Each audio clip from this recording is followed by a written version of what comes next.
Pas forcément l'avion le plus long, mais plutôt on va dire court et très large, les ailes les plus planes possibles.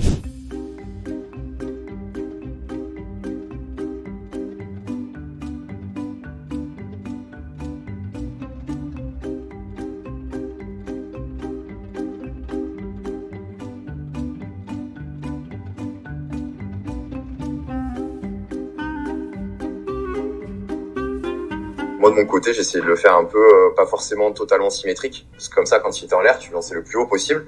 Et quand il était en l'air, après, il faisait des grands tours, des grands tours, des grands tours. Pas forcément l'avion le plus long, mais plutôt, on va dire, court et très large. Les ailes les plus planes possibles.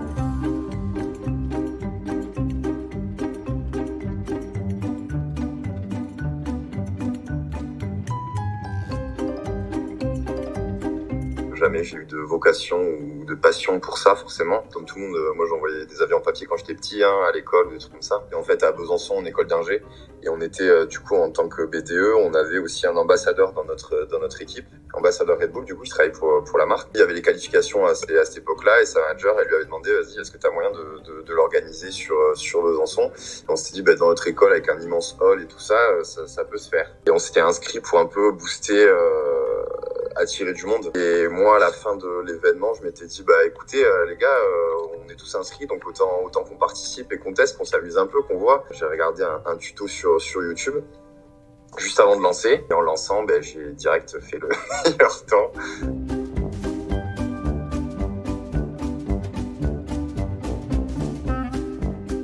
On a plutôt profité, on a rencontré pas mal de gens de tous les pays. C'était une belle expérience, moi je suis très content de l'avoir faite en tout cas. C'est une anecdote à raconter toute ta vie, je l'ai mis dans mon CV en fait. Et à chaque fois en entretien ou autre, ils m'en parlent, ils me disent « Oh ouais, impressionnant, trop drôle ». Donc non, c'est une belle expérience en tout cas.